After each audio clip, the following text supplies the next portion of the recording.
Okay, folks, here we are again, back to another version of Gator University. We're outside the Harrison Cop up here, and we're just going to take a little trick here. I want to show you a little something here. This is a 12 gauge. It's an 870. It is a brutal weapon. It shoots a good ways. You can hit things a good distance away, and then you reload. It takes a couple seconds. That's what we're going to go over now. We're going to go over the 12 gauge. 12 gauge ammo and the weapons. So I'm going to step up in here, switch over to no gun, and we're going to go over to the inventory. We're going to have a look. All right, basically, there's 4 different kinds of ammunition for the 12 gauge. If you look at your vendors, Gunny sells all of it. He sells the SSTs, the slugs, everything. At what level? Let's see. He sells the 12 gauge double aught and the slugs at level 1. At level 2,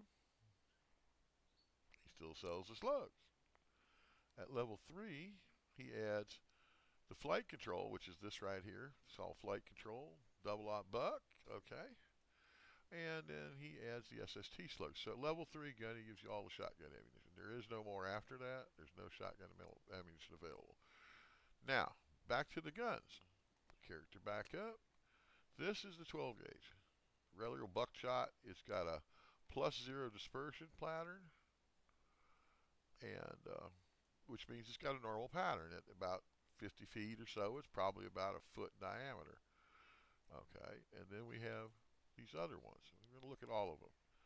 The buckshot, 0% accuracy, good speed. This one here, the focus control, flight control. This is my favorite round, to be honest with you. I like these bad boys, but I'll go into that in a minute. The slug has a -42 accuracy modifier, and then the Sabbath slug is a 50% accuracy modifier. The difference between these two rounds is a little bit of speed. This one goes a little faster, about 120 meters per second faster. This one goes is 420. These two are about the same speed.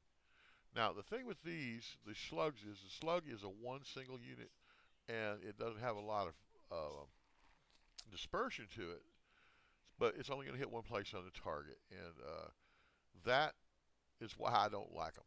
Okay, I'll be honest with you.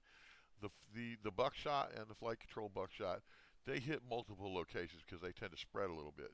But I'm going to get into that in a second here. The Sabbath slug is extremely accurate. -50% accuracy modifier. That thing is pretty deadly. What it consists of is it's got a steel spike in the middle of a Sabbath package, and it shoots it out the end of the barrel. And the Sabbath package falls off, and you got like a little 1/4-inch spike heading downstream, and it's downrange actually is the word for it. And it'll go down there and it'll bust, okay? And it works really good, and against armored opponents, it is the bomb. But you have to be just as accurate with it against armored opponents as you do with any other weapon that's part armor piercing. So there's no real benefit. It doesn't really do much. This slug, if you hit somebody's vest, it might not penetrate. It will, however, bruise them and damage them, and when the AI are wearing vests and you hit them with one of these, they'll bend over and go, and groan and whatever, try and get the feeling better. So you might have a second shot before they get one off. Now, these buckshot rounds are nice. If you shoot somebody in the neck or up, you're liable to kill them. Reason being is because it spreads out and hit them 3 or 4 times in the face and neck, maybe even more, stacks them up. This accuracy is +0, so it's not super accurate, but it's a normal shotgun round. This is +27. This bad boy, you can hit things at 100 meters with a good effect. It pops them and they go down. You might have to shoot them twice, maybe 3 times, but when you start shooting them with this buckshot at 100 meters, if they're not armored or anything, just your regular Joes that run around with like Fa Lang, your starter town, or actually everywhere but the 3 hard areas, you can take people out pretty effectively with this flight control buckshot. It's really good. Now the SST rounds, they're good almost everywhere. The slugs are good against semi-armored opponents. They aren't really good against fully armored opponents. The SSTs will take out any armored opponents. They go through the vest without a problem. The buckshot won't go through the vest, but if you shoot them in the legs, they ain't got no vest there anyway. And you tear them up in their legs and they bleed to death. That's the end result of that. That's how the shotguns work. Now, there's a couple things I wanted to go over with these shotguns. I have a 590 set up here. This is not a shotgun you get. You have to find one of these, and then you kind of like want to build it. I've taken a lot of time to build this one up. I've added a Mo stock with a butt pad. I put a DD grip on it. I put a DDFG grip on it. On these things, I also added, got this little thing right here. This is an extremely valuable thing to get. It's called the Mossberg Salvo Choke Adapter. These are rare. This allows you to put the choke on your Mossberg and put the Salvo 12 on it, and that is a piece. That's a benefit. It shuts these. They're so quiet you can't hardly hear them on the others. They're really, really quiet weapons once you use these. And when you put it on there, boom, you're good. Now this barrel is 20 inches long. I prefer the shorter barrel, but I haven't found one to buy yet. If I do, I'll put the shorter barrel on. I did not have the big magazine. This is a short magazine. It only holds 7. So you have to reload after about 8 rounds. You can fire one, and then you got 7 more in the chamber. You got 8 shots, then you be reloading. But 8 shots of this stuff is pretty good. Now the thing about this particular weapon is when you look at it, this is the other one. This is my 870, but this is a real stable weapon. When you hold it here and you fire, it ain't bouncing. There's not a lot of weapon sway with it. It don't bounce around. You have a lot of, you're in a lot better shape. But then, like I said, it takes a long time to reload. So here's a reload example. Boom, boom, boom. Now there's one in the chamber, so if you have to come up hot, you have one ready right away. But, you know, right there, and then it reloaded, and I can reload another round. So, and also, the thing about the shotguns is remember, there's one in the hot box in your chamber, but when you're reloading, whenever you reload is the first rounds to come out. The last round you reload will be the first round that you get reloaded with. So if you're like in your inventory up in here, say you'll always load your shotgun from the slot that's closest to here, like right here. I'll put the shotgun shells right here. It'll load these first. If I take and put like this one in here, it won't load these. It'll load that first. If I take this out, it'll start loading those. So you can pick and choose how you load your shotgun. That is a nice thing because you can actually, if you see you need SSTs because you get armored opponents, and you fire out all your FCOs, so double aughts, you can jump over, grab the SST, stick it in there, pull the FCOs out, and reload. At that point, you get your ammunition switch without a lot of problems. You can also unload the gun, just unload it, and then you still have a round in the chamber, right? So you got to keep track of that. But I'm going to go ahead and pull my shotgun ammunition up right here. I'm going to put this up here. There was only one in that stack. And then I'm going to go ahead and reload here. Now, I'm going to go ahead and reload and show you how that works. Here's a reload. I unloaded all my FC double aught from it, but I didn't unload the main chamber. It does not unload the hot box. It only unloads everything else. See, watch this. Focus control buckshot, sabot slug.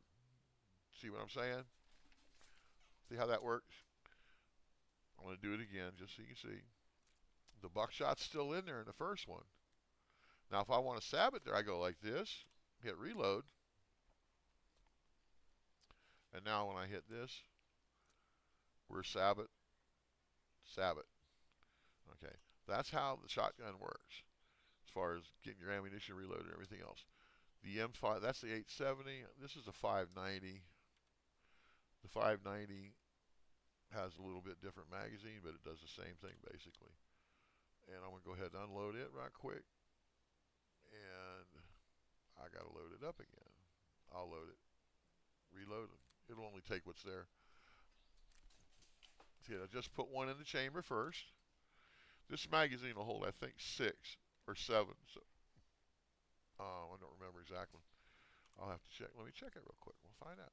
But this one is also a built gun because this Remington Mossberg stuff. This is hard to get these Salvo Mossberg stuff. Just so I can't say that enough. Inspect. This holds 7 rounds, which means you got one more than the Mossberg than this one does. This one only holds.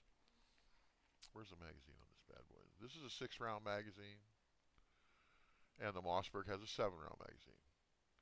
Now you can get an 8 and a 10 for the Mossberg as well if you really want to go that route. I personally don't. I'm perfectly fine with what I have right here. Um, but that's pretty much the shotguns. If you build it right, you can put sights on. You can even put like a where was that? I got one of those here. Let me get it out of my box. You can put a 34 millimeter ring on there if you want to go crazy and try and shoot 3.5 and really zoom in. Because this thing will zoom right in 8.5 already. I mean, it goes way up in there. I mean, you can be like eyeball to eyeball with the guy. But the nice thing about the shotgun is it busts their butt. I'm telling you what, it's really underrated. A lot of people don't understand how effective it is, and they won't play it. It is a solid weapon, but you have to be careful with it because you can get caught with your britches down, and if that happens, you ain't gonna be a happy camper because they're gonna tear you up. But that's all in how you play. You got to make sure you don't get too far in. You can't see QB with this weapon. It's more of a support weapon. You hang back behind the guys with the short barrel runs. And if you're by yourself, you don't want to be using this as a solo weapon. It's not a good idea unless you're just going out on loots and stuff. But if you're trying to do missions in Tiger Bay or Midnight Sapphire, place like that, I strongly advise do not try a shotgun. It can be done, but you better be super frosty, and I mean super frosty, because there is no slack with the shotguns. They're slow, but when they hit really hard, and they do a good job. And usually you can take guys out one shot, even fully armored, really, you know, Green Beret guys will go out one shot if you hit them in the face with it, or in the legs and whatever, and you take them out. It might take a couple of shots, but you can kill them, and you don't have to be armor piercing. But the shotgun, this is one of my favorites for looting, just like going on loot runs and stuff. I like the 12 gauge. The ammunition is compact. I can carry 4 stacks, and I'm good to go. I use it to flight control, double lots, and I'll carry the SSTs in case I run into armor. Other than that, that's my program for it. I'll see you on the battlefield. Professor Gatorman out.